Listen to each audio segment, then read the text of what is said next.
Protect your DNA. BioPQQ can promote formation of new mitochondria. Infowarsstore.com.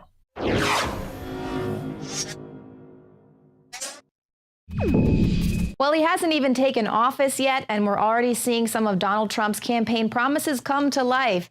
The Trans-Pacific Partnership is dead, my friends. That is right. Now, this is according to the Senate's soon-to-be top Democrat, Chuck Schumer. He told labor leaders on Thursday that the TPP, which is, of course, that trade deal at the center of President Obama's pivot to Asia, will not be ratified by Congress. This is Obama's signature global trade deal. It's been on life support for months. Both Democrats and Republicans have been campaigning against these unfair trade policies ahead of the election. And Schumer was making these statements based on some Republican congressional leaders had talked to him privately. So he was like, there's no way, it's not going to happen.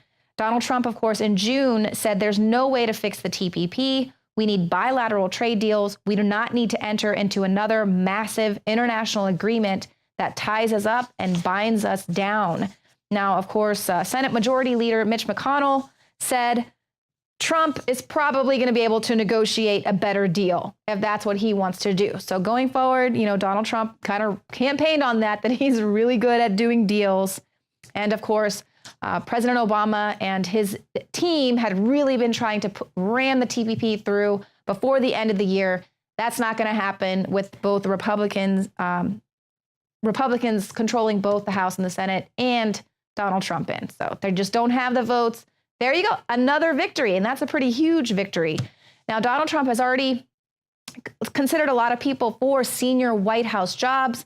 You know, we're all kind of wondering what's going to happen. Is he going to get the wrong people kind of getting his ear? Of course, once you're there in D.C., you're going to be around all sorts of smarmy fellows. But this is a list that was provided anonymously.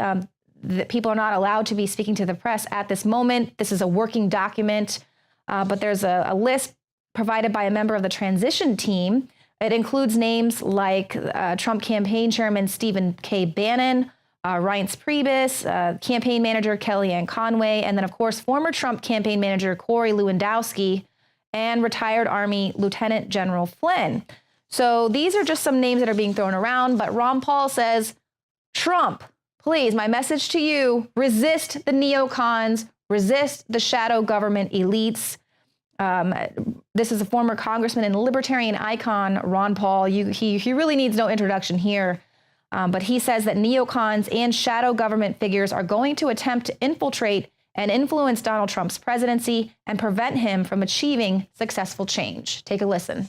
We look at the president, we look at what he said, we look at what he might do, we look at his advisors, but quite frankly, there's an outside source, which we refer to as a deep state or a shadow government. There's a lot of influence by people that are actually more powerful than our government itself, our president, and all. But I fear the fact that there's so much that can be done secretly, out of control of our apparent government and out of the view of so many citizens.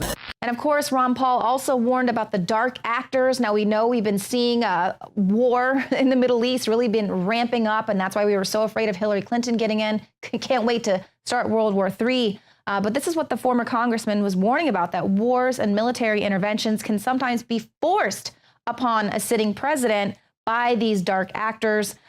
Paul also noted that sometimes false flags and unintended consequences are beyond the control of even a sincere president that would prefer that those kind of things don't happen. So we know that there are dark actors in government. We know that there are rogue people that are going to be trying to get the ear of the president, and that's why Ron Paul is issuing this warning. Steer clear of the neocons. We saw there in the WikiLeaks email that it was indeed a shadow government that was overseeing Hillary Clinton's investigation. So we know that there are these dark actors that think that they are above the law, beyond the law, and beyond the control of Congress. And I do feel that we are moving into a time when that's not going to be the case anymore.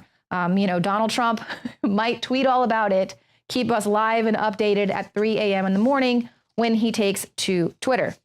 Now, we also have been watching a lot of people going crazy all across the country ever since Trump got in, because, of course, these are loving liberals who, really wanted that peaceful transition. But it's not just white racists who voted for actual change in this country. Now we have a Muslim Democrat woman. This is Azra Nomani, and she says that she voted for Trump, and you will not believe how she silenced the CNN host with her explanation for why she did it. What I know that we have today is a very real and serious threat by extremist Muslims, and this is a reality that we haven't confronted directly for the sake of political correctness. And if people would hear out the concerns and fears that others have about the issues of refugees and extremists, then I think we could find a path that's in the middle. But unfortunately, what happens is that this liberal honor brigade shuts down all conversation. One Iranian military official had the audacity to call President-elect Donald J. Trump a joke. You know what we think is a joke around here, sir? The way you treat women, the way you hang gays from cranes, and the way you throw Christians in jail for, quote, apostasy. That's what we think is a joke around here. Now, this Commander General took to their state-owned TV. I mean, what else is there in Iran? This is what he had to say regarding Donald J. Trump. He calls him a joke. And regarding the U.S. Navy vessels in the Persian Gulf, he says the person who has a recently achieved power has talked off the top of his head. Threatening Iran in the Persian Gulf is just a joke. Now, Trump insisted during the campaign that he was going to take aggressive action against Iranian naval vessels that harass U.S. ships in the region. And let's just hope he takes a strong stand and does that. Regarding the president's legacy, the Iranian nuclear deal, where he lifted sanctions, gave them a pile of money, much like a drug deal, and let them run amok while they continue to build warheads and missiles. Let's just hope he deals with that too. That's what we think is a joke. The fact that our last president gave you so much liberty to then chant death to America in your streets. So Donald J. Trump is coming out saying, you know what, we're going to take a different stance with you, and you have the nerve to call him a joke. Of course you do. Check out this article. It's up on our website, Infowars.com. While you're at it, be sure to download our app, Infowars.com/app. I'm Margaret Howell reporting for Infowars.com. Well, great news, everyone. Donald Trump has regained access to his Twitter account. Now, we know that his people there working on his campaign took him off Twitter in the weeks leading up to the election, but he's back in effect, and he's already criticizing the professional protesters because, indeed, a lot of these people are being paid to do this, and he's also criticizing the media for inciting some of them.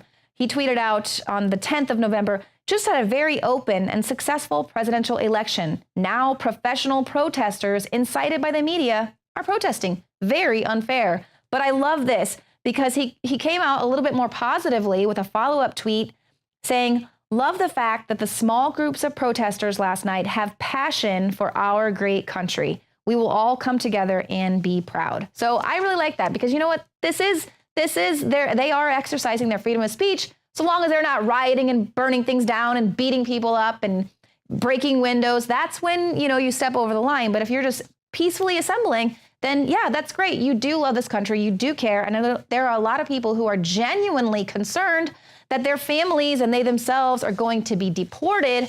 So there is a lot of genuine concern out there, a lot of genuine fear. And that's why it's time for all of us to not just make fun of these people and kick them when they're down, but educate them and open up some dialogue with them so that we can explain the facts to them. They've been lied to for the last year and a half by a media that was dead set on getting Hillary Clinton in to complete the establishment agenda. They would stop at nothing. So they painted Donald Trump as this monster for a year and a half, issuing all of this fear propaganda. And so that's what's going on. These people are messed up in the head.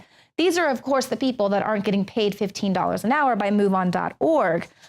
So, of course, now Donald Trump is facing assassination calls already. Paul Joseph Watson tweeted out there was actually a reporter for The Guardian who said, I think it's about time for another presidential assassination. But we have other people blatantly calling for him to be taken out. So this is just absolutely insane. But like I said, this is coming genuinely from a place of fear for some people. This is 1.4 million illegals who followed President Obama's request to sign up for these two controversial amnesty programs. And they're afraid that they gave up this information. So they handed over their identities, their home addresses, and they admitted to being in the United States illegally in exchange for getting into these two programs, DACA and DAPA.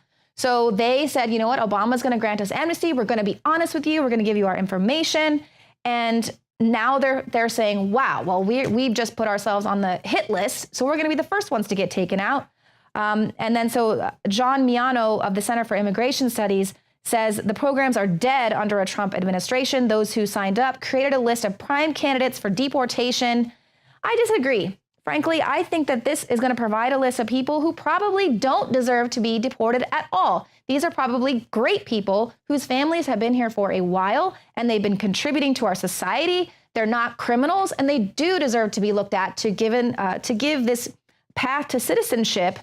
It is the people, and Donald Trump has tried to say this again and again and again, it's the people who have these multiple deportations who keep coming back in, who are the criminals, who are the gang members, who are the people who get DUIs or rape little girls or have even committed murder in this country. Those are the people that we need to get the hell out, the bad hombres. Those are the people that are going to be the first on the list. So enough with this fear propaganda. People need to wrap their heads around that. And that's what I'm saying, that we have to have dialogue with these people, talk some sense into them, tell them to turn off their freaking TV sets because you have people like CNN staging protesters who come up and say, Hillary should have won, go to the Supreme Court and demand that we impeach Donald Trump. And then it turns out Don Lemon's like, hey, I know that guy. We went, that's my cameraman. We went on a trip together. So they're actually like staging protesters to incite misinformation and confusion among the protesters. So that's why it's up to all of us to welcome them in and to unite under this new world order. This was a white lash. This was a white lash against a changing country. It was a white lash against a black president in part. And that's the part where the pain comes. While the enraged minions feeding from the trough of the New World Order disrupt the restoration of the American Republic, Donald Trump accepts his rightful position as the 45th president-elect of the United States of America. We had never met each other. I have great respect.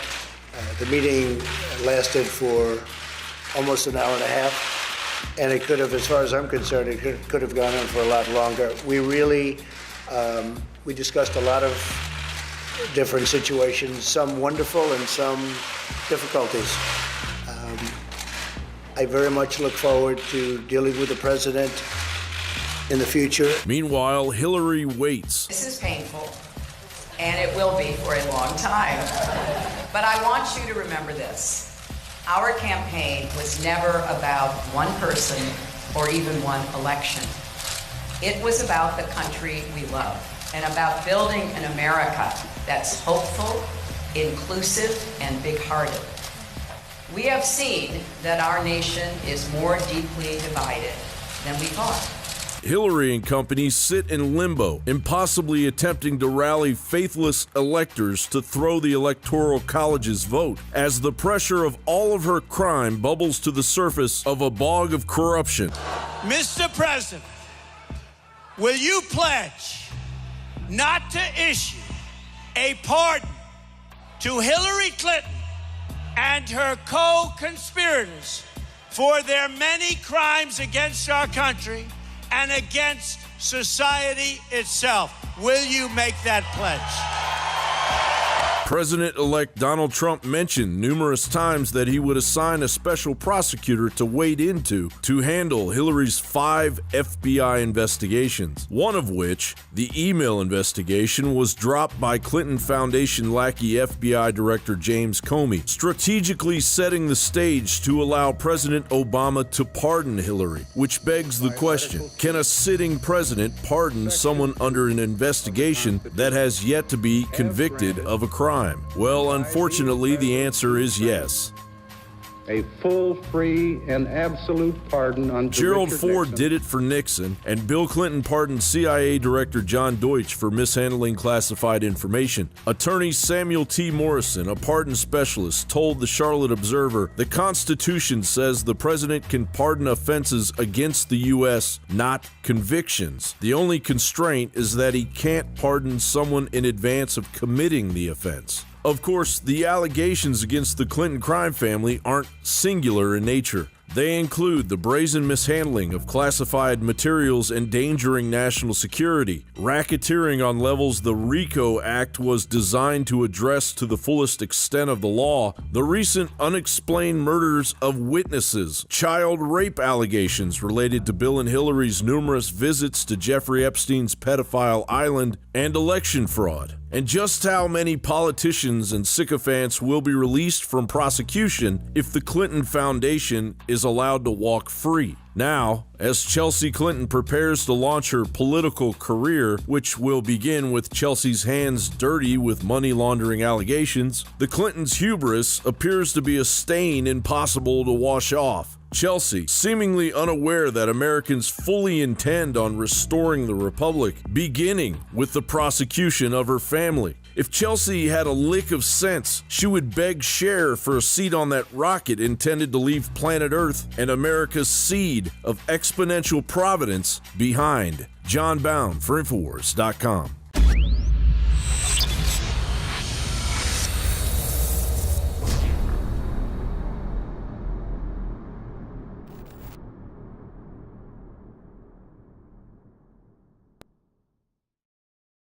In the past decade, we have witnessed unparalleled scientific discoveries in the area of health. But no one has put together a formula that focuses directly on brain health, nerve growth factors, and optimizing your cellular energy at the same time. DNA Force is one of the most expensive formulas to produce. Some of the ingredients in DNA Force are $12,000 a kilogram. We are using the coveted, patented, only American source of PQQ, CoQ10, and more. You want the best that's out there at the lowest price anywhere? Well, we're bringing you a total win-win. The ultimate value, cutting-edge, trailblazing game changer that also supports the InfoWar. We have produced a limited run of DNA Force, and it will take up to 12 weeks to produce more once we sell out. Secure your DNA Force today at InfoWarsLife.com or call toll-free 888-253-3139.